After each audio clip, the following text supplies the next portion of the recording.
Hey everyone, welcome to another Monkey Pie podcast. This is our 10th episode. Hello.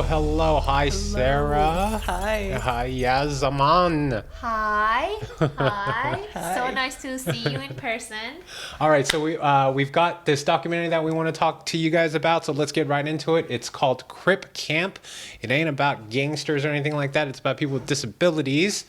Sarah, you want to tell us a little bit more about generally what the movie's about? Yeah, definitely. So this is a Netflix documentary, and it is about a camp for disabled people, and it follows their perspective and it follows them as they take their experiences from this camp and turn into activists for disabled rights, and how these people went about protesting and campaigning for their own civil rights.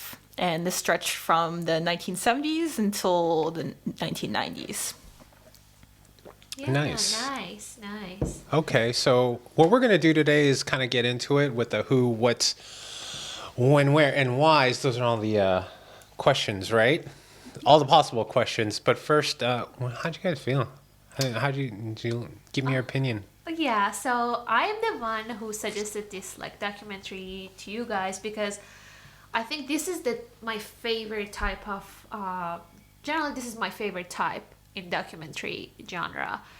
And I like to learn about historic aspects of things, and I like the nostalgia touches of having old or archive footage. So aside from the subject, which I really care about, I also like the storytelling, and I had a general positive feeling about this doc, and I enjoyed watching it a lot because throughout my career as an architect, I dealt with so many ADA codes, and I had no ideas about a lot of stuff happening behind ADA actually becoming a law. So it's been nothing but a headache for you, and you resent exactly all of the acts that were passed because of all the extra work you had to do, like drawing ramps and stuff. You just sit there and curse the American Disability So Act. you guys heard it out there. We've got her opinion on that.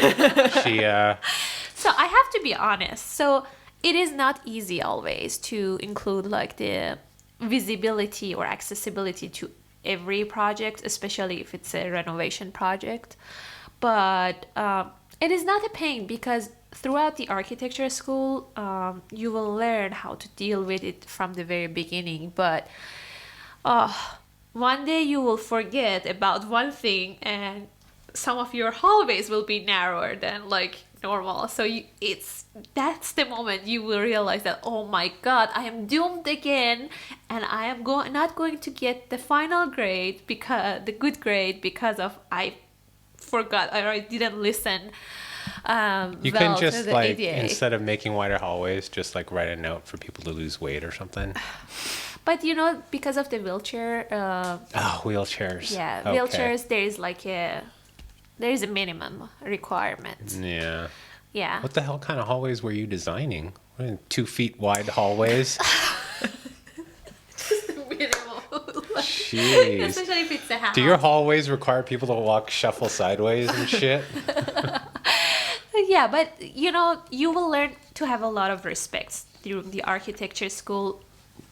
But it's not always easy. So it was nice for me to learn about the whole movement and the history of it. And obviously, when you watch a documentary, you have the chance to know a more personal side of the stories for people who are dealing with the actual issue, right? So seeing all those disabled kids in the camps actually made me appreciate the law or ADA codes more. So I will not complain again about forgetting ADA codes in my designs anymore. I will always remember to do those and to design accordingly.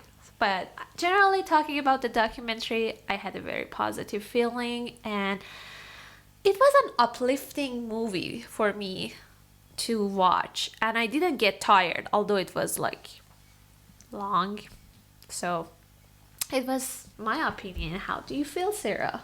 So I enjoyed the documentary overall. I thought it was a really interesting subject. I didn't know anything about this history and about how the American Disabilities Act eventually got approved and all the hard work that went into that. And I don't know, it's nice because, like you said, it's uplifting, like about human perseverance and the fighting spirits, and like it's nice to see people unite together for a reason and like be able to make something happen. And I think their archival footage was like pretty fun, because it was mostly archival footage, and I was surprised by like how much they had of it. Because they had a lot from the camp and they had a lot from all the protests and the sit-ins. And I got attached to some of the characters, the most recurring ones. There were a lot of characters. I don't remember all of their names. But yeah, so like my reaction, my first impressions were generally positive. Okay, What about interesting. you? So I'll be the lone dissenter in this. So my take on this is it's an observation, more an observation of the heartwarming people who met at Camp Jened and the events that led to the historic ADA that is, in my opinion, unfortunately betrayed by pacing and structural issues. Furthermore, I believe its many characters speak with more conviction and emotion than the documentary itself. That's my take. I'm more than open to arguing my sort of point of view. Overall, though, I want to set the stage clear, though, that the subject matter was still captivating to me and emotional, and I'm glad this team created this documentary. So kudos to Higher Ground for choosing this as a subject. But this is the third, sort of off topic though, this is the third production from this Obama Media Netflix arrangement. And it's the third one that I just didn't really like. So from a film perspective, I have opinions, but I think the subject matter was captivating and emotional and deserving and all of that. Okay, so why don't we get into, let's dig a little deeper, right? So the So I just want to, when you mentioned that you had like some difficulties, I'm just curious to know if you're like, so you enjoyed the general subject matter, but you feel like that it could be done better, right? Because it was more observational. listen, I'm not going to say it could be done better. I want to try and get away from judgment. I would say that I would have approached it differently, for sure. Because it was observational and people didn't, the characters, you also mentioned that the storytellers have more emotions than the overall story, right? Something like that. Yeah, I felt that the movie, that the documentary itself took a more observational stance on its subject matter. And I felt like I would have tried to be more in line. For example, I'll jump through. I have some notes, right? But the characters were never really developed, right? So what was intended to be an emotional ending truly had no weight for me. They tried with certain soundtracks and music changes and cutting, but because we've spent time with I think this is partly a too many characters issues. I think it's also partly for me, it was a little unclear of what the big conflict was going to be. Drama is made by conflict. Great stories are made by conflict. And I didn't really know where they were going with this until 43 minutes in when they talked about the Section 504. And then it took another 20 minutes before they touched on the subject again. And it was a lot of just observational stuff in between that I didn't feel like progressed the story forward and thus took me out of the movie. So by having these like more extended long takes. So the movie starts at the Who is, it originally starts, by the way, I think it's mistitled. It's called Crip Camp, right? But we only spend like the first 20 some odd minutes at it's sort of like just the location of where they kind of met. That's not, the story isn't about the camp, really. You get a brief history of the camp, but the story is, to me, it seemed like from the first third towards the end, about these people who met at Camp Jened, who are trying to get civil rights for people with disabilities, right? So that was a little off topic. I apologize, but I think first of all it's mistitled. It wasn't off topic, but it was to me a little mistitled because it didn't live there. So the Who are the people that met there, right? And then their journeys, right? But there's just so many. And then I don't like when you spend time observing their interactions together, you see the interactions, but you're not really building any characters individually, I mean, it takes a while for you to start getting development in character via anecdotes or storytelling from some people, like, oh, the first time I had a sexual encounter, my first kiss, but a lot of it in the beginning for me was just, a couple of people just like talking or goofing around with each other. Like, I don't want to spend 20% of my time watching people goof around when it's not like progressing the story. So those were like some issues. I can go down the other small minor things, but once again, I put all that aside. I'm going to be honest with you. Like, it was tough for me in the beginning. I want to shit on this movie so much, but the subject matter was just like so like deserving. I did my best to like concentrate and really try to listen what they're trying to tell me. I just didn't feel like they were trying to tell me much in this movie. I didn't feel like the movie did enough things that I would expect for me to get more emotionally attached with some of these characters, and thus led to a less enjoyable like movie experience with me. But that's just my opinion. But the Who's were the can we run that down really quick? Do you guys mind? Let's run down the let's get the who, when, where out of the way so we can get to the what's and the whys. Yeah. So the Who are the people that met at Camp Jened. When did it happens in 1970s, like the 1971. It was the start of the journey of a character the main character, which is also the director of the documentary, Jimmy LeBrock. I'm not sure. So his name is Jimmy.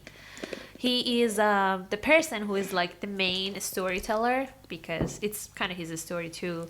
We know he's the director of this documentary. So it's the first time that he is actually knowing and finding out about the camp for the disabled kids. But through some subtitles, we knew that the Jened camp, has been around since 1955 or something. Yeah.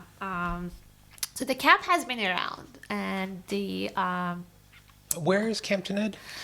Or where was? It's in upper state New York, right? Yeah. Okay. Yeah, it was 3 hours drives from Bronx or something like that. So, but yeah, it was like around that vicinity. So yeah, we have the main character, or I like to call it the main character, Jimmy. But we have also other characters. We have that they were kids at the camp. We have the character of Nancy, who unfortunately we didn't have enough opportunity to knew him or met her in present day because she passed away. But she used to be Jimmy's first girlfriend that he had in his life. So we had the character of Nancy. We have another character called Steve. Also, we didn't have the opportunity to see him in present day because he also unfortunately passed away. We have two other characters who were also my favorite. They have like CP. There were a couple, Neil and Denise, that they met at the camp and they fell in love and later they got married. So these were like the kids that I can remember from the camps. But aside from the kids who attended, the disabled people who attended the camps, they were also counselors, the character of the counselors of the camp. The most important one is the character of Judy Human, or Judith Human, who is the centerpiece of this whole kind of documentary. We saw her first as a counselor.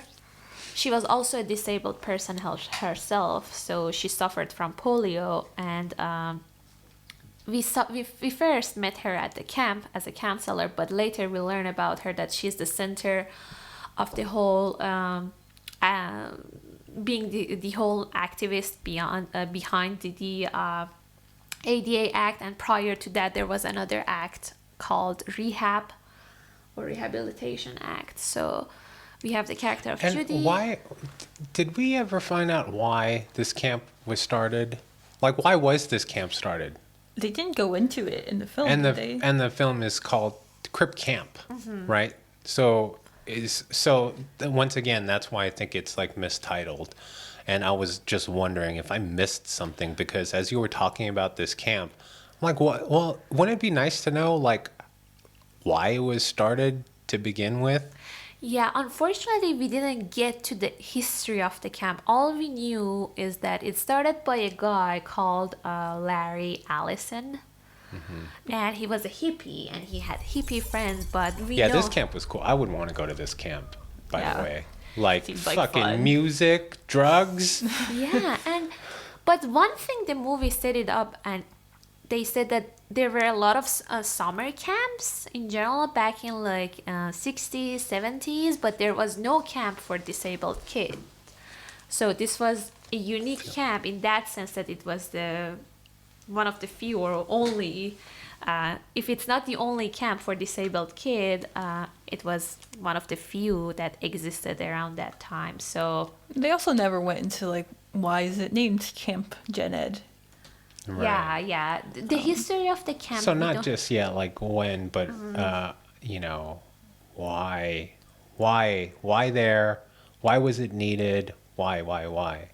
You know, and anyways, and then so upstate New York, right? So, Yes. but the documentary is not just in upstate New York, right? It takes place. Yeah, Yeah. to California. Yeah, it will carry you to different states all over the US. But yeah, I think aside from like the characters that I talk about, do I miss any more characters? I mean, there were like another counselor, the Sarah, African you want to American fill? guy. So who, when, where? Just that initial. How many people were we introduced to in that Maybe. beginning A lot. section? We were introduced to a lot. And did we ever figure out? I mean, there were a few people who had like some injuries, but we never really got details about like how hard it was for some of these people with disabilities, some of the struggles and the sort of things that they had to overcome in their life, and what led them to the Crip Camp. Other than I heard that they like literally the guy in the wheelchair, right? The first character I think that we were Jimmy. introduced to was just like, yeah, I heard of this camp, and they did a lot of drugs, so of course I wanted to go. Like, to me, that wasn't enough, you know. Enough wise, enough like, well, okay, why should I fucking, you know, want to be interested in a camp for you to go and take drugs and stuff? Obviously, later on, you know, I found out, you know, you can make those connections and stuff, but it definitely wasn't sort of like presented in a traditional way of, hey, this is, you know, this is a camp, this is what it does, and this is why it helps because of all of their struggles, and this is what it did for them, or anything like that. It was more, Camp Jeanette is just, hey, this is where the location of the story that starts. I So have do you think another they- feeling about that. Oh, sorry, you go. So do you think those questions became clearer later in the film? Those answers. I to the think you questions? kind of can fill in the blank. I don't know. No, I don't think like some of these questions were addressed at all.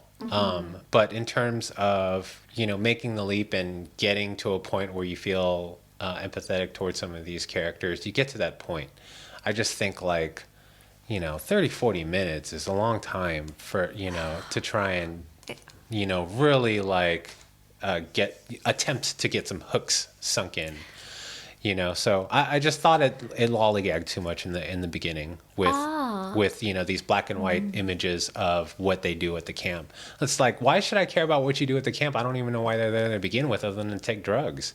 You know what I mean? So it was just like, give me some reasons for this location. So what if they had started off the film with some of the stuff they used later, like the protests and... I wanted to tell you something. I have like a contrast feeling compared to Mark, because compared to what... My name's Mike. Yeah, sorry, idiot person. So I have like a... okay, one of our best friend's name is also Mark. I'm always calling him Mike. He looks so sad. Yeah, sorry. You know what? Put Luckily the camera's not on me. There's just this face of depression. I have like a very different viewpoint, because that first 30 minutes was actually my favorite. That was the hook for me to get like attracted to the subject matter, because actually it talks about so many things, why this camp is important, and it set the hook right on. Maybe I missed it. Why was the camp important to them? You know what? It was one of the first few things that Jimmy actually said. It was maybe the first 3 minutes that he was talking about that how as a kid he used to be like this outgoing child who wants to always be like part of the society, and his father even mentioned to him that, oh, go there, don't have any problem, introduce yourself to people, be part of the society. And we know that he was fortunate enough that he could actually attend the public school on a trial basis, which wasn't the thing around that time. But we know that he's this outgoing person, so he's not this shy typical like handicapped person, or like someone who thinks that, oh, because he's handicapped he shouldn't do anything. So he was this outgoing person. He wants to be part of other things, because he mentioned that his sister was part of like the Girl Scout, yeah. And he couldn't join, he right? couldn't join.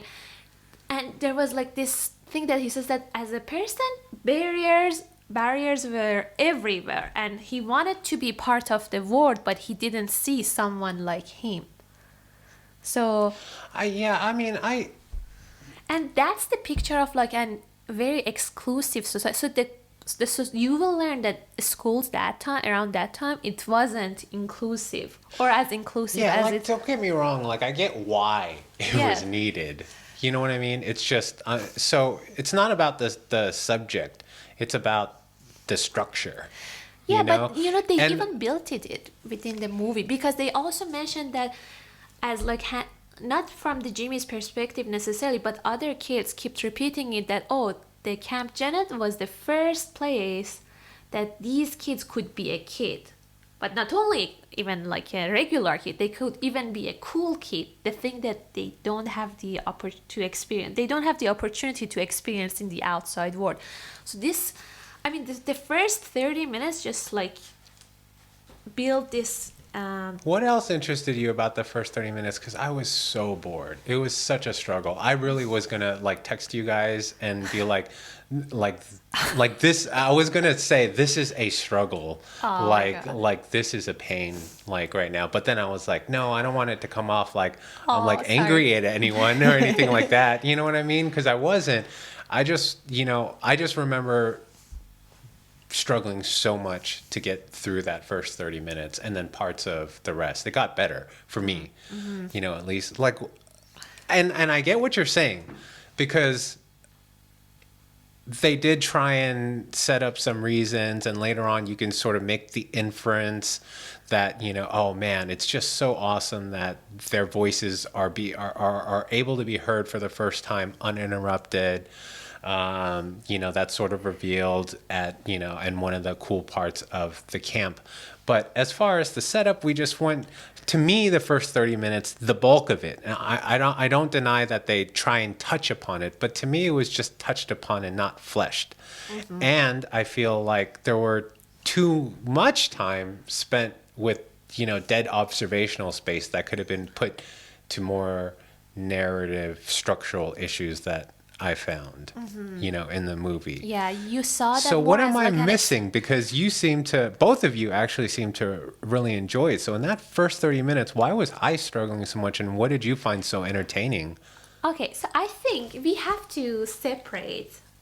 I get where you are coming from, because you are watching so many like shows and movies, and obviously after being exposed to so many great shows in the past, you cannot like see the footage without trying to analyze it or trying to see it from the structural viewpoint.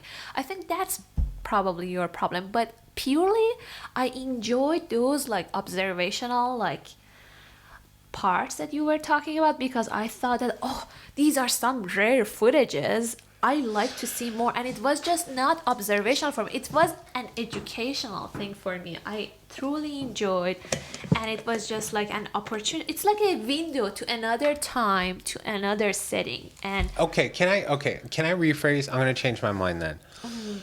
In retrospect, I do remember the first 10 minutes. And in the first 10 minutes, I remember thinking to myself, oh, this is clearly the best higher ground production. And I was excited. So maybe I misspoke by saying the first 30 minutes. There was enough interest in the beginning that I was like, okay, this is better than the last two from higher ground. Becoming and American definitely, Factory. this was the best. Like it felt that way for the first maybe 5-10 minutes, but after that I felt it lost me. So can I edit that, and then does that change the way any of you guys feel at all? Sarah, I'm interested to hear from you. Like, did you find it as entertaining as Yaz in the beginning? Do you see at all any like, am I just like fucking crazy and demanding or something? Like, No, I know. I get your point about it not having much direction in the first 40 minutes.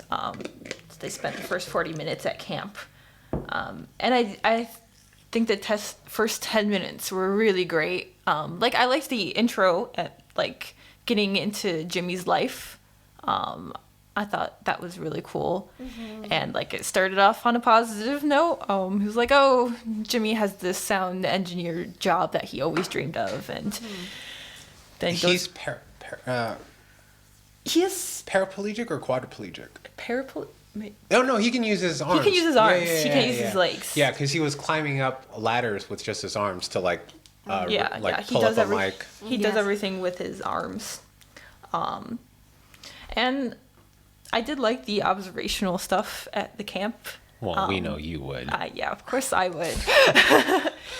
All right. Apologies if you saw a weird break, but technical issues. My fault. No one else's. Now, like, getting into the what. So, like, what is this film about?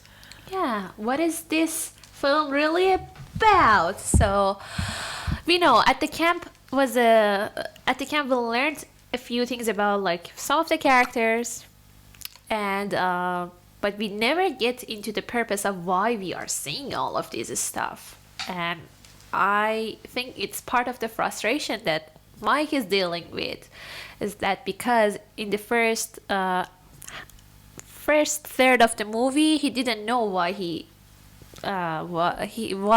watching the movie, basically, or what's the main story. So now we want to like delve into the main, what the main conflict is, right? Any good story, any good drama has a good conflict in it. And I was just through the first thing, I mean, so my note I had was it took me 43 minutes before we hear the main conflict of the doc, and another 20 minutes before we revisit it and get our conflict personified. And if we repeated that, I don't know, because I don't know exactly what we talked about during that break. So I don't know if that happened there or before that. But can you guys, one of you guys start telling what is the what? What is the main conflict? Fighting for your equal right as a disabled American. So I think this is the main conflict that activists in this movie But there's a clear one in here, right? I mean, you just intuitively generally have to know upon starting a documentary focused on people with disabilities that there's a challenge for people with disabilities, but there's a main conflict, right? In that this movie is going to concentrate on. Can you guys talk about that at all? Yeah, the main conflict is fighting against the government to have more accessibility in the mainstream and to give disabled people more access to life. So, like having public transportation that they can use, or having like little ramps on the street so you can use a wheelchair on them, that sort of thing. And there were two distinct laws that they talked about, which at first was 504, which was a section of legislation that would recommend that organizations like schools and hospitals and such would have architecture that allows disabled people access.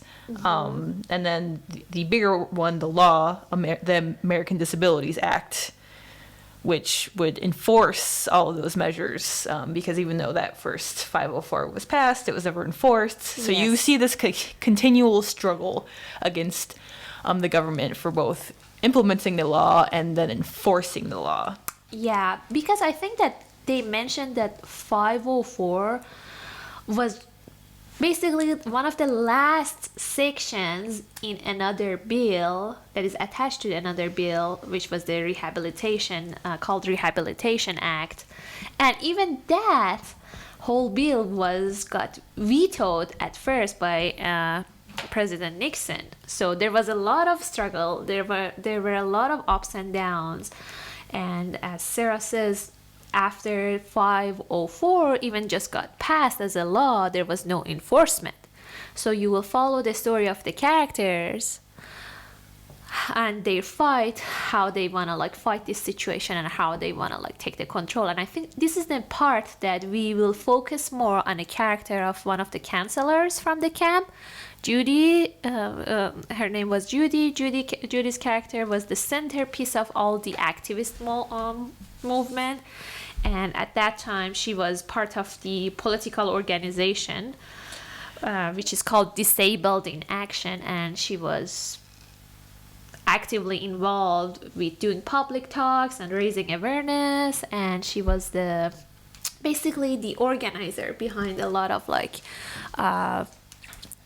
demonstration and getting all the handicapped people from all over the place and gathered them to demonstrate. In New York, we followed them to DC, and we followed them finally to California. So I feel like in the latter half of the movie, as we moved outside of camp, Judy kind of replaced Jim as the main voice of the film. Yeah, because that's the bigger what question. So they tried to focus that, but that could be a little weird because in the beginning we made all these connections with Jim as a character, and then all of a sudden the camp has ended and now we have Judy as the main character. So part of the reason that probably Mike didn't feel that comfortable with that change of I mean that's a good point, because it's why did we spend the first third of the movie then with Jimmy? What was his purpose, sort of thing? And why didn't we get a little bit of background information about Judy?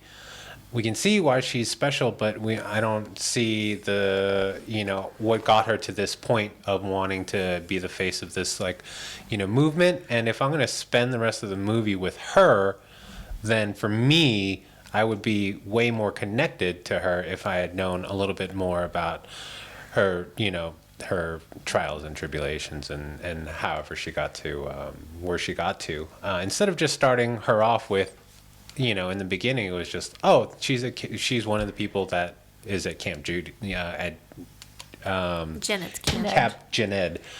Yes. So there was no real setup that, what was the impetus for her to, be so vocal and... Yeah, how did she become, the face of this movement? Right. It's just, she just became it.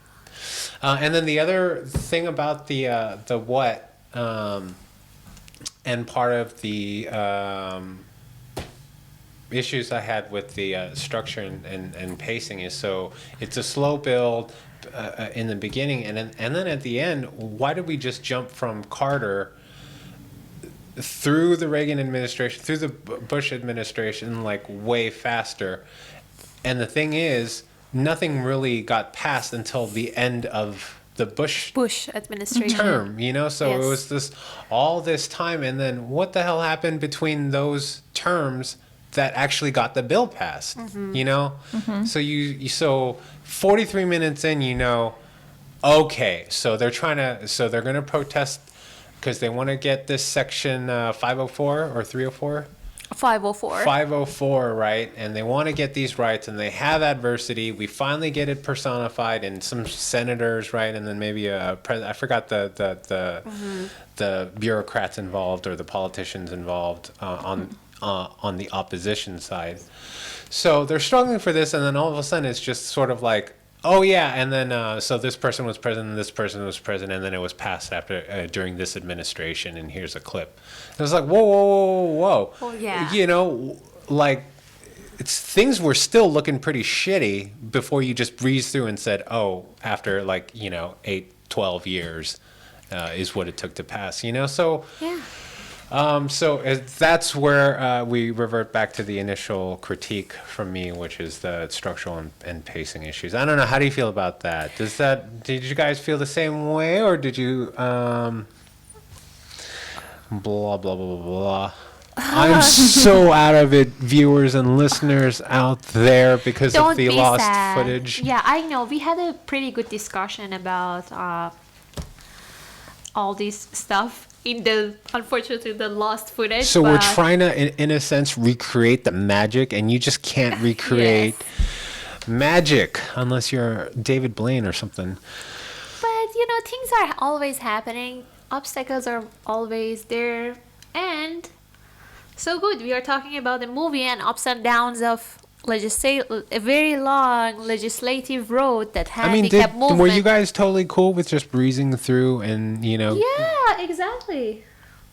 Wait, what? What? Breezing through, yeah. I said, oh, exactly. No, were you guys, satisfied with the breezing through to the laws, to the act being passed? Oh, I thought you were talking about us breezing through. Oh, no. And talking about our ideas. I'm absolutely okay. But, yeah, I get your point. I totally understand.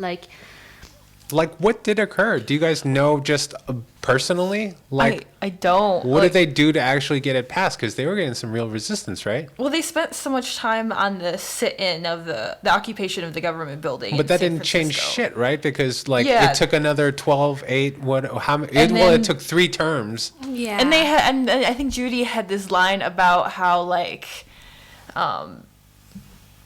there was no climax. There was no moment where they were all like, yes. Yeah, but it doesn't mean you can't. And I know that's not your point, but it doesn't mean that you can't have a climax in a documentary. So I did think they went past the end kind of quickly. Because the latter years. Did you even feel like they built up the sit-in that well? So I think that the build-up prior to the sitting was quite good. But after that, occupation of the government building, we didn't actually follow that much of the events that led to the passage of ADA. And I get that because probably they wanted to show the events that mostly the group of people that we know from the Camp Janet were involved. So maybe they weren't involved in everything, or maybe there wasn't that big of an event. And I think the coolest event still is the occupation of the building, the government building, by the handicap, because then you can see how they formed the coalition between different disabled people across the country, and they were a group sitting occupying a building in California, and there were another group actually traveled to DC to prove their point. And up to that point, the build-up was quite good, but afterwards, which was the last 15 minutes of, I think, the movie, you don't get that much. What did they do to build it up? I don't remember. The sit-in? Yeah. The sit-in, the build-up was like that, the involvement of, like, it was around, also Jimmy was kind of like, he wasn't that involved in the sit-in, but it was around the time that he was starting the college, and we knew also a lot of other, like... Was he involved in the sit-in? He wasn't, but we get, like, more a story of him that he is now in his adulthood. But then that's not a build-up towards the sit-in. But yeah, I mean, like, also other characters, like Denise, and... I'm talking about the emotional, like, build-up that all the people, all the kids... that we knew them from the camps, they are now feel empowered, and they are now starting the new. So the build up is I'm talking about is not necessarily the build up that leads to the actual sitting, but the build up that we emotionally involved, that it's time for a bigger change, because it's the time that Jimmy also moving to California, so he sees new opportunities, like a lot of like disabled people are now forming communities there. The technology now is involved, so there are like they feel more empowered than ever. Like we learned from Denise character that she started like a grad school again, and those like little sub stories like help to build up the whole emotional thing, at least for me to know that it's the time that people were like hungry, the disabled people were hungry for change. They were thirsty to get their rights back. So, and it was not about the people that we knew, but also across the country, other people's, like also the veterans, they were like feeling that they were like discriminated against. So the whole big movement shaped, and at the centerpiece of everything was kind of like Judy character again, that she tries to organize the sitting at the government building. So at least to me that part has a nice build up, but correct me if I'm wrong. Maybe you are thinking that the more suitable build-up would be related to Judy characters, not the other characters. No, I'm just trying to figure it out. Like what is this? Like now I'm trying to question. Like, did I get the original intent of them? Like, what do you guys? Why don't we go into the whys? Like, why was the movie structured this way? Why did we not get a build-up into the actual movement and the laws passed that made a difference in people's lives? Like what was the intent of the movie? Was the intent to highlight that and how them as a group conquered it, or was it to show the individuals? See, it's like is the premise of their intent, was their wish to, hey, let's get Camp Jeanette, this is the seed that made all these people grow and do great things? Or was it, hey, look, here's some characters that we are introduced from Camp Jeanette who had this different mindset and then who went on to battle the government in, and as a, unit, eventually pass these laws? Is the intent to make us feel empathetic and make us learn more about what these individuals struggled, how far along they come, and what we can do ourselves to sort of like help them with whatever problems that they have today? Like what is going on? So I feel like I got around two main themes from it. With the focus on the camp, I feel like they were really trying to get across that, like you said, it was like the seed for later action. The camp showed this group of people how their lives could be, and then later, so then that gave them the impetus to later battle the government, which I think for some of them took most of their lives to get these like regulations passed.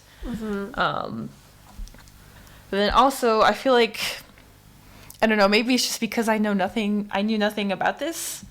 I feel like it was also kind of like exposing this lesser known history. I especially felt like that when they were linking it to larger, more well known historical movements like the Civil Rights Movement and Vietnam War protests, peace movements, and they were.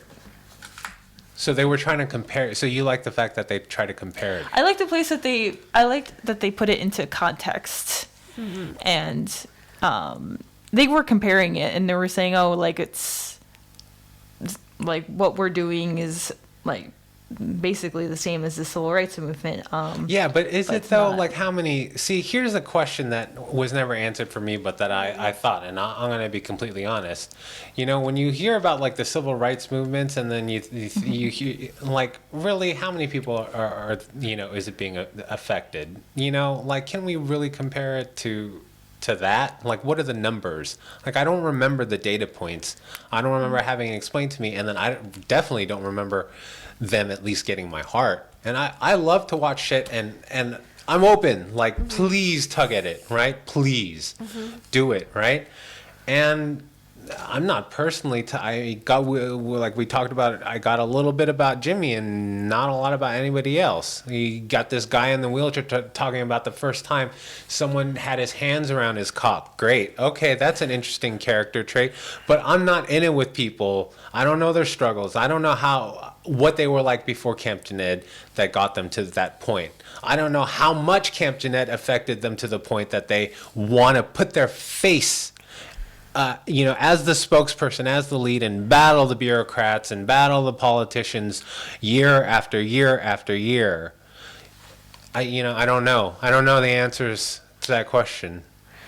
So I agree with you that the whole logic behind this whole Camp Jened thing started the whole movement, or was like the force, wasn't that strong. Like No, based on the documentary, you cannot trace it back everything to Camp Jened, and a lot of things like the people from Camp Jened are participating in the demonstration was just kind of like forced, because we show a lot of people, and we have labels under the face of like characters that we know from the Camp Jened. So it's just basically like that. They try to say that Camp Jened was a main factor behind the movement, but in reality it wasn't necessarily that. But So what do you think they were trying to do then? Because it's unclear. It sounds like, okay, Sarah, hit back on that then. So, the reason I gave my little spiel is you found that you found attractive the fact that they were putting into perspective by putting this disabilities movement and comparing it to the like civil rights like movement, right? Yeah, I think it was interesting. I don't necessarily believe that I don't know if it's the same or not, but I like that they put it into context against larger historical events that are more well known, because this is something I don't know about. Did they do anything in the film for them to be deserved to be compared to these huge numbered significant things? Don't get me wrong out there. I'm not saying that what they're going through is insignificant at all. But did they do anything in this film for this movement to be deserved on the same level, deserve your attention as much to these other movements? So they tried to address that, but even them, they were like how? No, they were confessing that they weren't enough media coverage to their like movements, because But people that's media coverage, and I'm sorry, I'm gonna No, push push hard for this, okay? Did they put up any data points showing how many people with disabilities are actually here? Did they rate of mortality? Did they follow someone who is personally struggling? Did they do anything like that specifically in the film? Any one of those things that you can list right now as a bullet point that made it deserve for their movement to be compared with these other movements?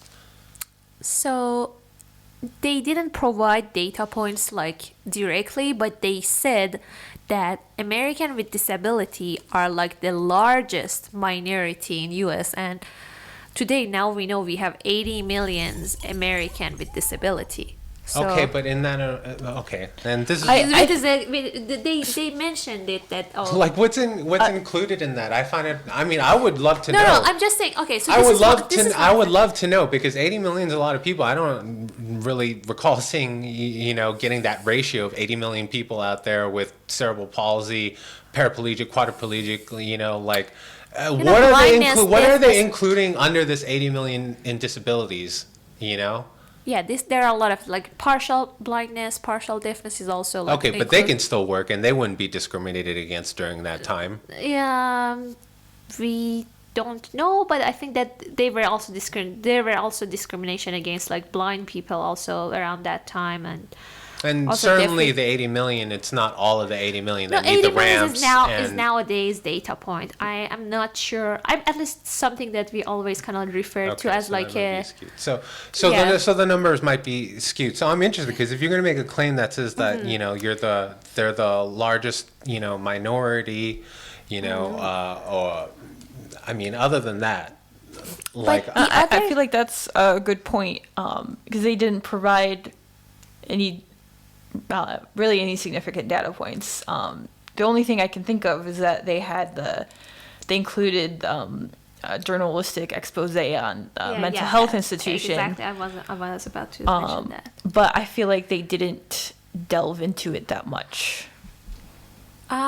So I have like a I have like a contrary feeling to you. I think that they didn't provide the data, but they provide like a very harsh image of how a lot of handicaps are treated in this country, and it was like basically heart-wrenching to watch. Like, that institution in New York was just basically horrible. It is. I just would prefer, and what I would try to do, and what I prefer is try and build up, that you can't just have that one thing. I mean, once again, if you're going to compare yourself and you're going to, talk about that, then you have to understand we're dealing with lynchings, deaths, draggings, murdering of families. So yes, fucking horrible to see some of those images that they showed. But if you're going to compare, like, Asian people get fucked with. I'm not going to complain and shit because I know that, hey, there's other fucking big struggles. So if you're going to put yourself out there, then, back it up. Show me. Tell me the story.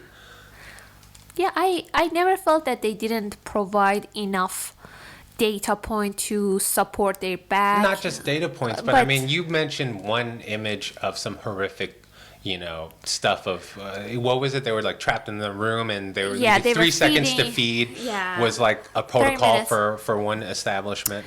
Yeah, that was that. And we knew that also a lot of people we've seen the footage of people said that, I am smart, I am capable, but I cannot find the job I want because literally I cannot access the building that I want to work in. So the employers are not basically get me the job because of that. So I think these are like not small issues. These are like big enough issues to focus on. Maybe it's not as like tragic as Vietnam wars, but it is still like a very important issue. And I'm just saying that it was just one. That's the only. Is there more though? Like, how many more? Did I miss? No. What do you mean? How many more? It's a documentary. Give me as much as you can that makes sense in this story. But if you give me that one, that's not enough for me. That's not enough for me to go, oh yeah, you know what? Just as much as I'm outraged by the civil rights movement, like, yes, we've got to address it. We've got, I've got to, feel the exact same way I feel about that. No, I know more about that because it's been more prevalent of an issue and a problem. So no, it's not enough. And yes, I want more. But I thought that I got enough information because they said even kids. A big problem as a whole, we don't even know if it was a problem with just that building. They had one footage of fucking people in that building, right? Yeah, but we know that people people even with like a slight form of disability, like polio, they cannot attend public schools up to a certain point because they There we considered go. like Yes, fire that's hazard. a good point. They mentioned that. Yeah, it's, Yeah. had issues with like getting an education. Yeah, 'cause getting an They were so education. scared. Yeah, you that know? yes, was one of the that's- points of one of the bills requiring schools to Right. allow So other than disabled children to accessibilities, it's attend. also access to education. Access to education, and maybe did they mention hospital somewhere, like even getting the healthcare benefits also. But yeah, there were a lot of like these small details, but I agree with you that we never presented like those issues in a very cohesive manner, which again I don't have any problem with that, because throughout the movies they mentioned these small steps, and it was enough personally for me, but it might not be enough for someone like wanted to know more. But the build up was enough for me to get the information I needed. However, I agree with you that maybe there could be more support on like other aspects of the issue, and which we never like introduced, and I have no idea about, so I cannot talk about, or I cannot make examples at least what could be the other aspects. But personally for me it was enough. And I remember one more thing. They even mentioned in the documentary at some level that because the attitude of this, because there was no cohesive law, the attitude of society towards the handicapped or disabled people were like just not desirable. Like we knew that a surgeon just did an unnecessary surgical procedure on someone because they couldn't believe a handicapped person is worthy of having a sexual Now, relationship. did they show any images of that, or was that like narrating, interview, anecdotal storytelling? Second. So yeah. Okay. But I guess Like, this is listen, I'm bringing it up just to, just to be a prick about it. I want to repeat. Do not get me wrong. I absolutely Yes. 100% agree. I absolutely 100% agree with how you feel about the subject matter. I feel the same way. I do feel like it's important. I don't want to minimize it and say, well, this movement is significantly better than that movement. What I'm saying is that I feel like I do feel that they are so deserving, and it is an important issue. That did this film highlight it that way? Did they construct it in a way that I should feel that way? Because this is the way I do feel about this film. Good films. If you have a shitty attitude and you put on a good film, you will feel what the director intended you to feel or think, regardless, if you have a shitty day, right? And I feel like if you have a shitty day, 30 minutes into this thing, you're trying to find something else to watch. It's just true. not engaging because of these elements and the lack of clarity. And that's why I'm asking these questions. So I'll go back to you, Sarah, because maybe I'm spending time, crapping on nothing. Like, was that even their intent to magnify and show the significance of their struggle?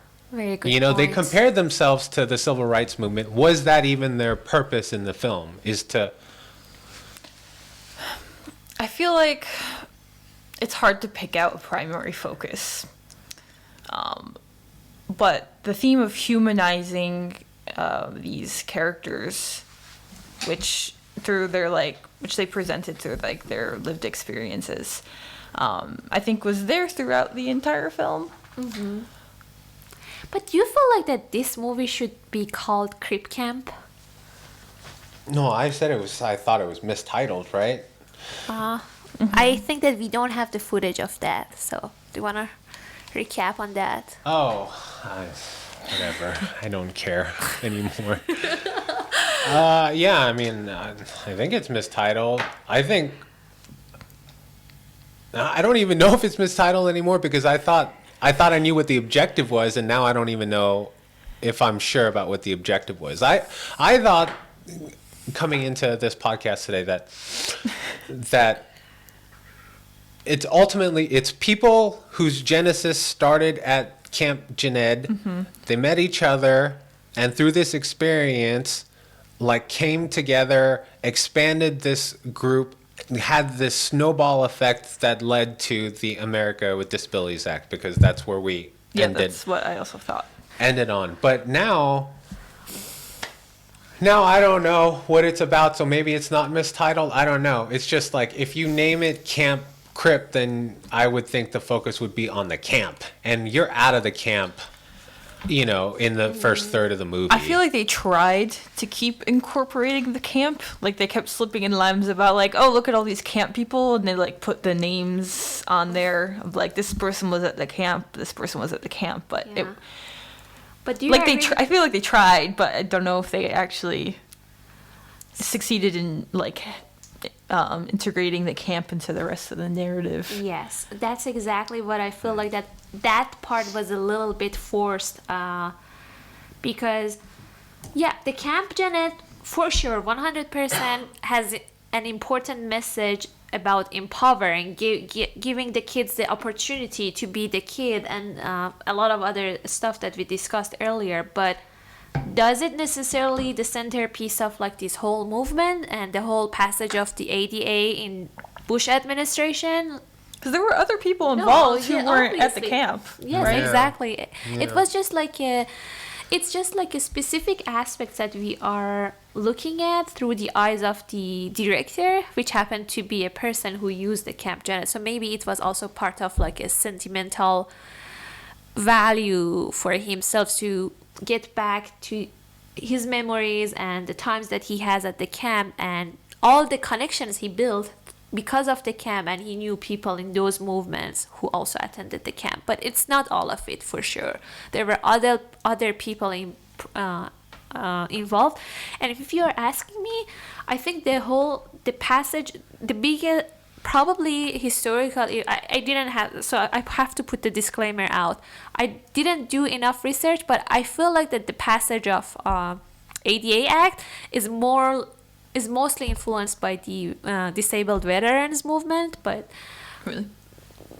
it might, I think that's the biggest catalyst than the activists that we saw from the Camp Janet, but I might be wrong. But I think that those were like the biggest catalysm behind the passage of ADA Act, because after Vietnam War there were lots of veterans. So that would explain more why it took until the 1990s to have any momentum for this. Yeah, so people coming back from the war, they started their lives with difficulties, and there might be other wars. So, yeah, but this was a perspective that we are getting from a different aspect, which is the camp. And I feel like that it was interesting, but also it's not all of it. So we have to be honest with ourselves. It's not the whole image, although they want to put it that way. But I feel maybe the part of the reason that they couldn't create the build-up is because they didn't also took all the credits of the movements for themselves. Maybe because you're asking why there is not enough footage of like from 504 to ADA passage. So maybe because the things happened there was not tied back that directly to Camp Janet, and they wanted to focus on the impact of camp. I still don't get the structure then, right? You sort of have a kind of build up into this section 504, whatever it is, sit-in, right? The protest. We've got the antagonists, right? Whatever, the senator, bureaucrat, or whoever, who's fighting back at this. The sit-in was not successful, right? Not that initial. No, it was They got 504 passed. Right The after the problem sit-in, was- or No. The 504 passed. Actually, let me. So the problem is, so at the time that sit-in happened, 504 has already been passed into law, but there was no enforcement. So the purpose of the sit-in was not the passage of 504. okay. It was so the what, enforcement. So what Oh, I happened got after that that? completely wrong. So had enforcement changed? Did the sit-in work? There, There was a build-up, there was a purpose for the sit-in. Did the sit-in work? yes, it worked because after that, the guy who named Calofino, which was the The Secretary of State. he was like working at the education administration. And what is Section 504 again? So Section 504 is a section, part of a larger bill, is talking about not making any discrimination against people with disabilities. So it's not about directly giving specific rights about specific rights to the people with disability. It's about not discriminate someone. I thought it did give them the right to be in public school, though. If so, that's the thing. That's the indirect. That's something that not written in the law directly. When you said that no one can be discriminated based on their like disability, it means that if you said someone cannot go to public school because they are disabled, that's discrimination. That's against the law. Okay. You get what I'm saying? Yeah, I wish they had explained the laws more clearly. Oh, maybe no one is like as savvy as me with Well, did you get that from the film, or did you just do some research no, afterwards? It was in the film, but I have like also background about understanding of bills in general because I'm following general language of laws. So when I see something written, it's I have a good understanding of laws in general. No, but apparently it's, you do, because I try to pay attention as much as possible, and I didn't really I have to get put that. I have to put the disclaimer. Maybe it is stated in the law that it gives people the access for the school. I'm not, but it is my interpretation that 504 specifically talks about not discriminating against. And if you said someone needs to go to a separate Gotcha. school, it's a discrimination. So that's why it means that people should attend public school. People with disability now have to attend the public I don't know. school. Can we just say yes or no to the questions? 504, did it get people with disabilities into schools? Yeah, this is the... Or ADA? Well, which one was it? So ADA has the direct language for all the inclusive rights. So of the- ADA made everything tip-top. That was the exclamation point. Yes, exactly. Okay, and then so that was my problem, right? Is we jumped through a small build up to the sit-in. We know 504 was a big thing because you keep on hearing 504, and then you barely hear about ADA. And the way you get to ADA, the throughput is you jump from the Carter administration through the Reagan administration, and it didn't get passed until the Bush administration. So it was like flash, flash, flash. What the hell happened in between there to go from whatever they accomplished with 504 to ADA? If the case is you still needed ADA for the struggle to be fully recognized and have real, So my impression was that 504 said you can't discriminate against disabled people, but it wasn't enforced. So then a bunch of time passed before they were able to Enforce be that. like, we need a actual bill, not just a section of a bill saying thus the ADA. that. Yeah. Okay, so once again, I'm just trying to highlight the fact that it was an important part of the journey, it seemed like to me, from the beginning. And so to spend like 95% up until one point, and then that last most important journey to go from 504 to ADA, like what happened in between that time that changed? What struggles did they conquer? What obstacles? And how did they finally do it, and who was involved? You know what I mean? So those are my questions. But this goes back to the intent, because I lack clarity still with what the intent is. You call it's a documentary about disabled people. You call it Camp Crip, but it ain't about the camp. Okay, well, so we can eliminate that. So it's a documentary about people with disabilities and their struggle to pass the ADA. Okay, then, well, why didn't you spend more time developing these characters, and why didn't you build up the passage of the ADA? Well, maybe that's not the intent then. So what is the intent? So I think the intent is like that, showing the movements that led to passage of ADA, and don't I don't want like to Explain the movements. like it's all in the movie. So the 504 was like again still like a very important step, because before that there was not a single legislation talking about the rights of disabled people. It was the first time that the name of disabled people apparently appeared in a bill, and it wasn't even that direct. It was just like basically about not discriminating against them. So, and afterwards that we saw like how the efforts was like making that law into actual like execute things that are executable. That's why we saw, that's the result of actually the sitting. So that those were, I think, that the important steps before ADA. And the reason that we didn't get that much coverage, it might be because the way that Senate and these like bill writing works is just like a complex process. So it might not be necessarily something that involves like huge demonstration.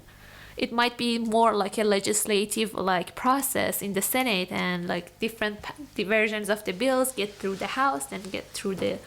So I'm saying that what we saw is not necessarily lack of evidence for the. Well, I'm not even asking that. I had a question like 5 minutes ago. That's still, Yes. So it was, what is the intent? So you said something interesting. So let me, I wanted to ask you. So let's go back to that and focus on the movie.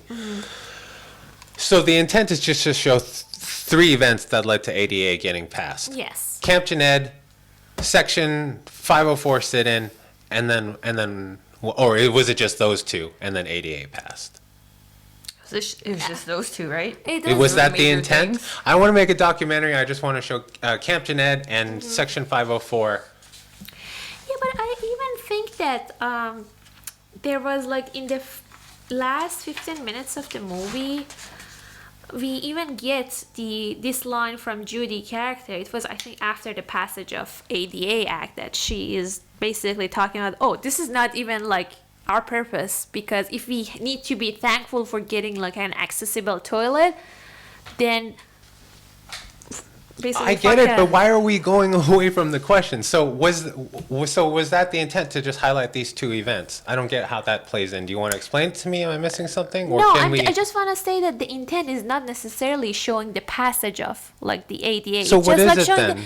It's disabled people taking control and fighting for their rights. So and like still, the people yeah. behind the movement? Yeah, Is that what you're saying? Yeah, people showing the people behind the movement, them gathered as a community and forming a community. I think that's a very nice balance if you think about it from the camp, the camp, which was one of the first initial communities for the disabled people, and now thinking about this bigger community of like disabled people that are able to organize events. In one sentence, you got to help me out here. So in one sentence, what is this movie about? Not a paragraph. It's about empowerment of like people with disability and giving them the rights that they deserve as equal citizens. It's about the. Okay. I'm sorry. I asked the wrong question. That's my fault. What is the intent of this movie? Yeah, to let you get familiar with the story behind it, and show the importance of. I think I don't have like a clear answer for that, but I think now you're asking me what is the intent of this movie. I think it's not about necessarily covering the facts. It's maybe about showing the power of And that's my point. That's my point. And that's my point. How many times did I have to fight and challenge and struggle and whittle down, My point is this film lacks clarity. This documentary lacks clarity. And that's why I struggled with it. So once again, subject matter, 100% all in. You need me on the front lines to help fucking fight for the cause. I'm there. I believe in it. But as far as like the story and some of the frustrations I had with it, unfortunately, I have not, been convinced. And I think part of the biggest problem is, we lack some clarity. I'm asking and I can't get any answers. I'm I sorry. feel like I've been swayed to it's not very clear. The thing is that I think that if you try to confuse yourself about everything, I think that American Factory was like lacking more clarity than this. Oh yeah, for sure. But It that was was a more- mess for me. Yeah, that was even Like, messier. believe it or not, if you're listening to this, I had a favorable impression of Crip Camp. I had like 3 little things, but by the end of this podcast, I think I'm going to hate this documentary. No, don't Because hate I've it. just gotten more and more confused and more kind of, part of my confusion is like, okay, maybe I got the intent wrong. Well, okay, if the intent is this, it's still fucked up. If the intent was this, well, it still structurally bothers me. If the intent is this, then I still didn't get enough development of certain characters. Okay, You know so what I mean? if the intent is, and I'm going with this based off the title to show that the camp inspired this group of people to start this movement. Okay, so let's just say that the intent of this movie is the message saying that the inspirations and community built in youth, so in this case the Crip Camp, Camp Jened, can lead to a bigger momentums later on, world-changing results. So because these people created this community at Camp Jened, they were later able to protest and fight for their rights, which resulted in the ADA. So if that is the intent of the movie, how do we think the movie should be structured to reflect that? Well, I have an opinion on that. You push all the Camp Jened towards the back end of the film, okay? Because if you're saying that this is what Camp Jened did, then I need to know what life was like before Camp Jened. I need to know, okay, so if this was the impetus that led to this, then what was life like before that? Before the Big Bang, what was out there, right? So in order for that to be the case, I would push that back and build into it via a couple of characters, that we can follow, learn about their struggles along the way, maybe learn about the laws. You build up to Camp Jened. It depends on the story, so you can't just say, right here is where we're going to start this point of introducing the camp and the people behind the camp.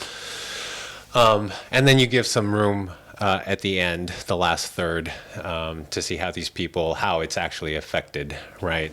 By the people who decided to have a strong voice and protest. People who pushed forward and passed laws, people who went out and got jobs or an education, and it was all because of this camp. So that's why I'm saying that's why I'm struggling, because if that's the intent, then the structure I see here just doesn't quite work for me. But what if in reality the Camp Jened didn't have that much of a power, so they couldn't take all those credit? Well, then that wouldn't be the intent of the movie, and you wouldn't call it Crip Camp. Yeah, I think that you are right, but Crip Camp could also be like I don't know, just like a metaphorical thing for like a community of crippled people. It's just like referring to not necessarily the Camp Jened, but like the whole concept of community. That's why they add the in the title they also added a disability revolution. If they wanted to necessarily tie it back to Camp Jened, they could just call it like Camp Jened, a disability, or the start of a disability revolution. But they didn't want, in reality it didn't happen that way, and we discussed it earlier. So I think they couldn't necessarily structure the movie like you planned, because Well, why couldn't they put the camp later? Yeah, probably they could. I still like some parts that they try to save some of the footage from the camp for later, but it happened only in case of one character. Do you remember the character of the Steve? He was one of the people who later we saw him as like now someone, as a disabled person now who is able to express his sexuality and be part of a kind of like a drag show. So Yeah, he was like dancing or something. yeah, like that. and they saved the part of the Camp Janet that he is talking about. He doesn't like this part of being disabled because he thinks that he is a passive. He doesn't like being passive, so he wants to take control. So I like that they save some parts of the earlier footage to tie back to later stuff, but it was just like a mild thing. So then if they did that with that one small instance, would it have been more impactful to do it with more?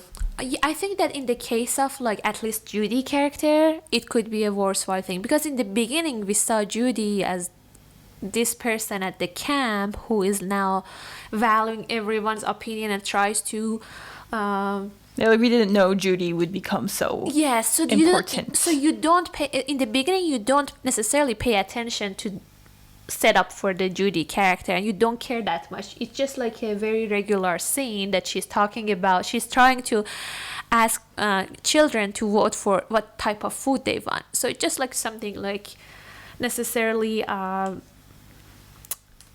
important in the eyes of the viewer. But I wonder if they could. Oh, I'm sorry, but so I have another thought then to answer your question. How would you structure it differently? Here's an alternative too. So if the intent is to show the impact of the camp, then instead of introducing later on, what you can do is spread it out so it's like 10%, 10%, and 80% of it takes place in the camp. And then that would make sense to me to have these long sequences, uncut, unedited, of just showing the camp, because Yeah, these long breathing moments. right. So if that is the intent, is to highlight this camp, then some of the people, give me a little some of the people, streamline it though. Don't give me like 10, 15 people to keep track of. My brain don't think like that. Give me like 3 people. What was their life like before? Take me into the camp and then show me some slow changes with old footage of them in the camp, and then what they did with their life after the camp and in the last 10% of the movie or whatever. So that's another way to structure it, by living in the camp then. You know what I mean? But that's where we go back to like the intent of it, because I don't believe that was necessarily their case then, because of the development, the build-up, the segues into other people that aren't involved in the camp, and then this movement and that movement. But then, so I don't know. 'Cause I do think the camp, I liked all the, like, I did like all the long dragged out camp scenes where they were just like goofing around and stuff. I guess the purpose of that, maybe the filmmakers were thinking of, this humanizes them. But I don't really think the beginning, having it all compacted into the beginning, is really the best place.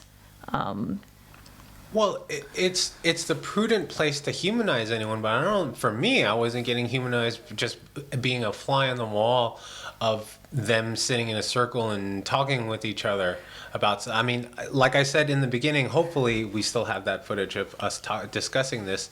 I did learn some things. It's like they're super intelligent, thoughtful, people, and I just couldn't. I just lacked the patience to sit and listen with a person with disability, especially if it affected their speech. And I just attributed it to, well, maybe they're just a little slow.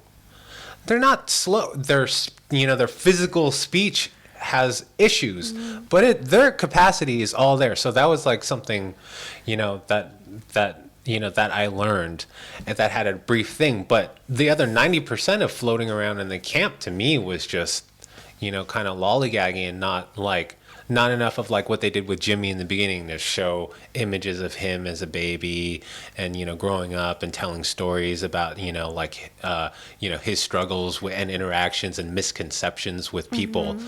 So I get invested with him, but then is that really the intent? Because he's jettisoned about a third of the way through for Judy. You know what I mean? So that's why I'm just so confused. Like, well, where are y'all trying to go with this from the get-go? Like from the beginning, like what were you trying to do? Because I'll change my judgment depending, because maybe I fucked up and I didn't see where you're trying to take me,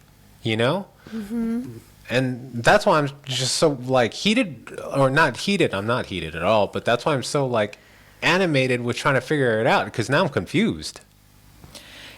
I think, so the group that was originally filming at the summer camp,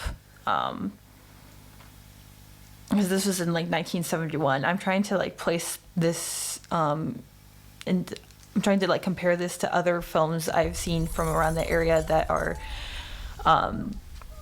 anthropological films. It's my educational background is in anthropology, and it's actually very similar to what Indiana Jones does in all the movies. Yeah, that. She's got a whip too. It's the crazy part. Yeah, going after all of those treasures that are just sitting there, not in the dirt. But yeah, I think it's actually very similar to a lot of the films that I've seen from that time. So maybe the original filmmakers were just shooting in that observational style, and I'm wondering like how much. I think I read in an article that they only filmed for like a week, so I'm wondering like how much footage the current filmmakers, the current people who put this film together recently, had to work with. See, but that's the other thing too. Like I can dig that too. Like a day in the life, a week in the life, a month in the life, right? There's a way to do that and have it be totally cool. But we did jump around, and they did try and introduce other elements into it. Thus, I stand by some structural pacing issues for me. You know what I mean? So I wanted to change my mind, but I'm just like, I'm just not seeing it. Like, I think that could totally work. Give me a week in the life of whatever moment in time in history that you feel like is important. Like I can dig that. So I have a question for you. It might be anthropological, but I'm just curious because you have seen observational movies in the past, and or documentaries because of your education. So from the eyes of the anthropologist, could you tie back anything happened later in the movie to the events that we saw earlier in the camps? Like, could you pinpoint like specific shots or moments from earlier we saw in the camps and kind of relate those and say that, oh, events later happened because this was the impact of the camp on people? I don't know if that's necessarily ethnography. Oh yeah, maybe it's not, but I was just curious like that. Oh, maybe we could like, what if those observational stuff could actually like get into some kind of stronger relationship to the more present day issues when we saw later. I mean, not present day, but the things that we saw later in the movie with the characters. Like, I like the part that we saw with the character of Steve, because he discussed something in the camp, and later we saw he's kind of deliberated. He's kind of gaining freedom, and now he can be part of like a like something that is against his passive nature. I mean, I feel like the connections I see are just that the people at this camp were able to realize like what a normal I'm doing air quotes in case the camera's not on me. Mm-hmm. Normal life It could wasn't. be like. Good call. I need to get that monitor up. All right. Just like realizing what it could be like to be included in society and not excluded, because I feel like the film was telling us the main obstacle of people who are disabled is that they're very invisible. Yeah, it's basically the battle between exclusiveness and inclusiveness, and Yeah. and having the taste of being part of something inclusive and wanted to go outside of the world and like experience it out in a larger level. Yeah, so besides those like vague generalizations, Yeah, it's vague. I agree. I don't think there's not very clear cut connections between the camp and the later movements, besides look at this like core group of people that were at camp this summer are also in this movement. I agree. Right on. Yeah. But is it necessarily a bad thing? I know that we are saying that, oh, we are storytellers and they are telling the stories, but they are also telling the story from a specific viewpoint. Like, you know, they don't have access to necessarily all the peoples behind Disability Movement Act. It's about some parts of it. So they are telling the story of like some peoples from the camp with relationship to camp, and we follow later their journey in achieving other civil rights. So is it necessary, do you think that it's necessarily a bad thing if something is not focusing clearly on the stuff?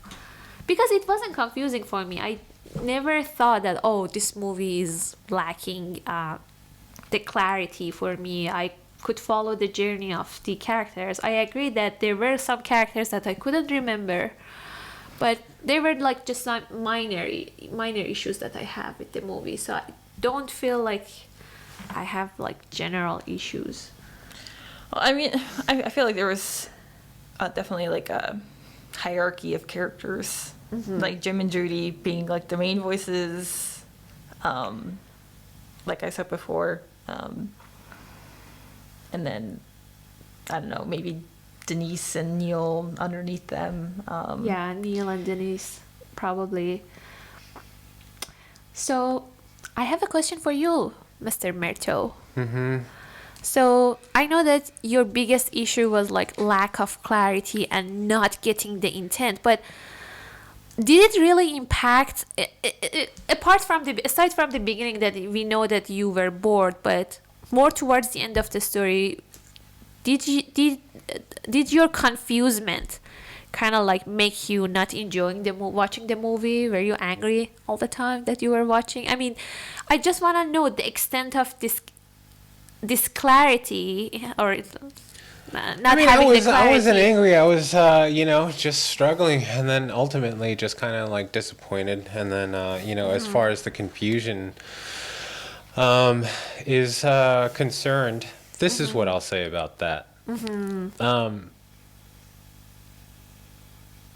So you enjoyed, despite the issues, right? I enjoyed the fact that, that this was a meaty subject worthwhile and someone tackled it. I think that's great. I think what I think about with this film is, I want to say it and I want to root for it and say maybe this is their intent and then this movie is fine. But even that doesn't work for me. Here's what I was trying to think about right now, which was, okay, well, what if it wasn't like a week in the life, because they obviously didn't try and do that, but what if they just wanted to hop around and give you a little, taste? But at the same time, like and that's why in my initial argument, I said it's an observation of the heartwarming people who met at Camp Jened and the events that led to the historic ADA that is unfortunately betrayed by pacing and structural issues. So if you want it to remain observational, right, and just be that on a subject like this, then that's your prerogative, and I stand by. I'm bored. Now, if it's to highlight the the ADA and that monumental act, or the people along the way that made it happen, then there are issues for me. I wanted to get connected to more people, or I wanted a better build up to the ADA. But I don't know what the intent was, because it wasn't one or the other. So what I was left with was disappointment, because I did connect with a few characters, and that's why I wrote, many of the characters speak with more conviction and emotion than the documentary itself. Like the two couples in the wheelchair with the husband who was just a goof, you know, like joking around, you know, and just totally unashamed of himself. But then a supporting, you know, like that was just a cute couple. Not because they were both in wheelchairs, but it was a cool pairing to see. And they met at there, you know what I mean? At Camp Jened.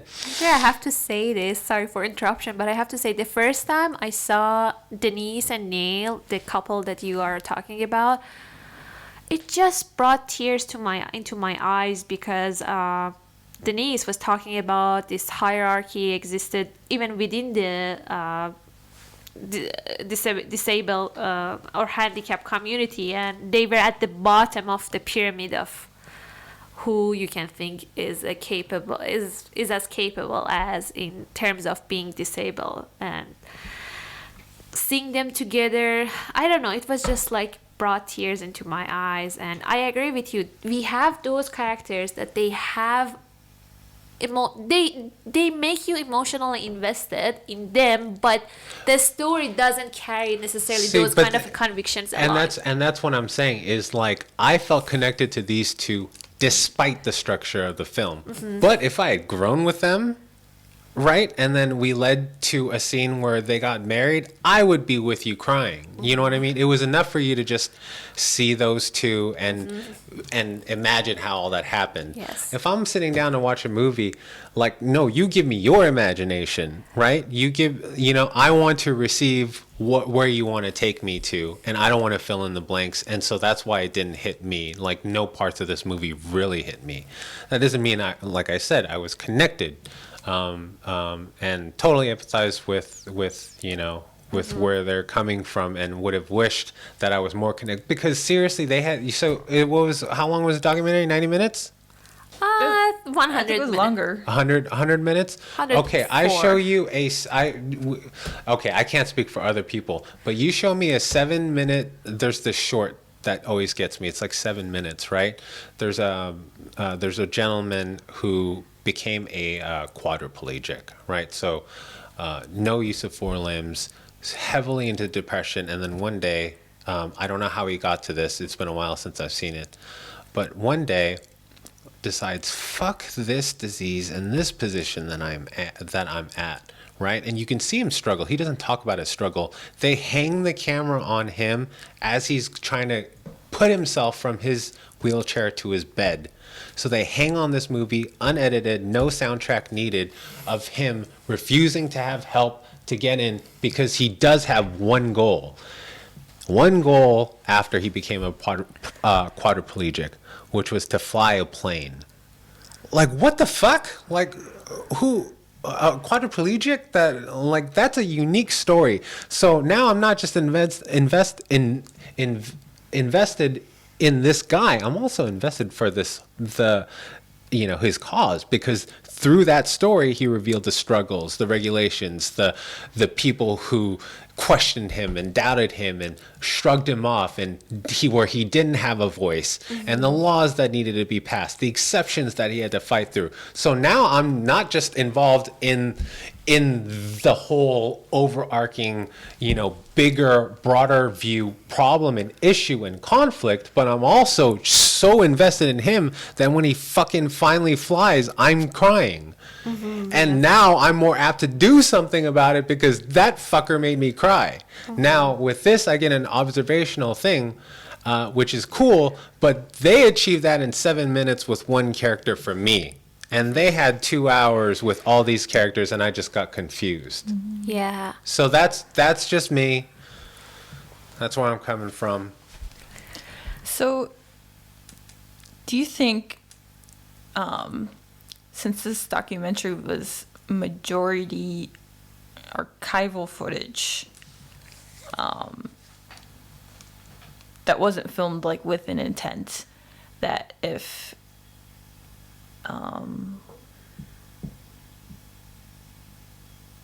what's my question? I like lost my train of thought. You know, Oh, sorry. Go ahead. No, you are right that the majority of this documentary is old footages, and they still manage to put a story together, despite like having those footage necessarily taken with a specific story in mind. You know, they received a bunch of footages and they tried to get those footages in the best use they could. So maybe that's why the first part felt like. I guess my so question much is, do you think the failings of like, if this film is like not clear or focused enough or hasn't established characters enough, is this because they didn't have the footage to show that, or were there ways they could have gotten around that? I think there might be ways to get around that That's if a they good question. focused on like maybe fewer characters, but for sure they need also to film a lot of stuff. Like there is another documentary on Netflix. It's about two twin brothers. I don't remember the name, but basically it's about Twins? They are twins. It's like half of me, or I don't know. Is that the one with the three? No. It's not three identical strangers. It's not about that. It's about like Okay. two twins So brothers. 4 people? No, it's all no. Sorry. One set of twins. Yeah, one set of a couple of people. They are just like sitting and telling their stories, and there is no footage at all So of the events that they were talking about. And it's like building a very emotional impact. I think that's a very. But it's just them. It's just talking heads.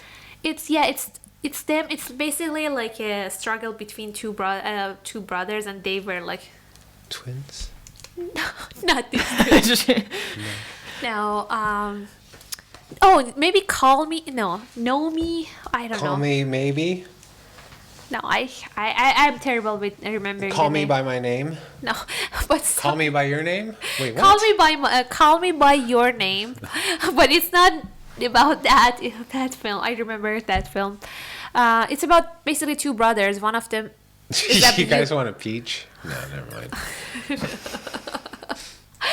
So that movie doesn't have any like footage, but these two brothers basically are talking about the memories of the past events, and one of them lost his memory in a car accident. So you can imagine the hard time that the storytellers are like having with putting a story together, but they manage a very beautiful job, and you don't feel Okay. that it's the problem is lack of footage. So I think the problem is not lack of footage, it's maybe lack of considering the wider audience, because in the beginning I said this is my favorite type of documentaries because I like to see old archival footage, and to me it was gold. But someone else is like to see the story, they wanted to invest in the characters, and they want to know why this subject is important. For me, I enjoyed the other aspects of it rather than the story related to specific characters. So it wasn't for me for the characters that much, but you have to keep in mind your audience. Not everyone is like liking or enjoying the things that I necessarily like. Of course. And I am in the minority. I mean, the only research I did on this was to look at the Rotten Tomato scores. And I was really like, high. yeah, I was like, oh, damn, shit. What the fuck is wrong with me? Like, I didn't really feel that way. But, you know, I don't care. Everyone has their own opinion. So that was never a worry, you know. And as far as like the ethnographic filmmaking, the observational sort of like position on that, you know, like if it was like about, you know, I don't know, fucking, you know, astronauts or something, you know, like I can hang with that. I just think like going into it, a movie called Crip Camp about people with disabilities, I expect you to play on my heartstrings a little bit. You know what I mean? Like if it was on another subject matter, I can totally get doing it that way. But for this, you know, what I was hoping for was something different than what I got. And definitely if the intent is one of the things that we talked about, then I thought definitely there could be some improvement. But if there's some other, you know, intent I missed, or if their intent is just to, you know, put whatever footage they had all together and release it, then fucking bravo. No, that's the intent behind becoming documentary. No, shit. Yeah, that's what. Don't get that wrong. Oh, man. All right, well, we've been into it for a while, and this thing is... Oh, yeah. So Yeah, as a recap, I still, despite our like discussion, I still like it. It was one of my favorite documentaries that I have been watched in 2020, and yeah, it's still my favorite. I like that. I felt the uplifting vibe of it. I like that very much. I enjoyed watching archival footage, and I still think that not having one single maybe clear intent is okay, as long as you are covering like a large issues like this and you are doing a good job with like covering different aspects of it, which I like about this documentary. And I didn't bother at all about lack of clarity, because to me there wasn't any lack of clarity, but it's just, again, me personally, and I understand the viewpoints Don't of be others. so timid with your opinion. Just state it. No, I'm just saying that Shit. to me it was very Just very say, clear. dude, you must be stupid because this shit was clear to me, dude. No, This movie was fantastic. Just be straight. No, but you have to get. Don't dance around it. I know. No. But you have to. I know how you feel, Yaz, and it's fine. No, that's fine. But you know, I like this type of documentaries. But I also like the type of documentaries that you like Finding the Sugar Man and the other one that the Imposter that you like. I like those types also very much. But this is also my favorite. Yeah, no, my type of documentary is like, this is Spinal Tap or What We Do in the Shadows. Those two offer a glimpse into... What We Do in the Shadows. So, I love that film. so Yeah. amazing. Like how they got that footage too, and Oh yeah. wonderful. Perfect. Yeah. All right, Sarah, yours. Okay, so I believe I said in the beginning that I enjoyed this film, and I did enjoy this film a lot, and I still think that. But you got confused in the middle. In the middle, I got really confused as to what the intent was, and what the message. So they were trying to get clarification needed in the middle of watching the movie, or in the middle of having this in the discussion middle with of having this discussion. Okay, good to Yeah. know. So Mike, thank you. Kudos to you for making Sarah now confused. Wait, why are you blaming me? Because I'm in the same boat as her. 'Cause I thought I knew what this movie was about, and then I got confused. You know, there is a correlation here, and it might not be me.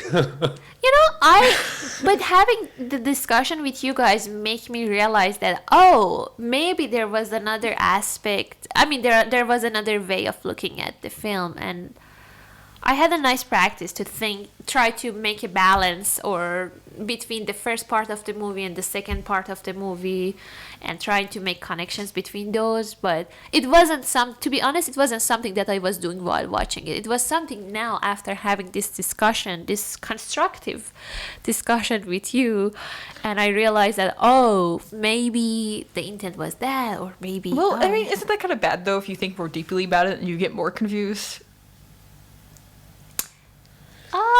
Not necessarily. Not necessarily. Jeez. It goes back to the intent.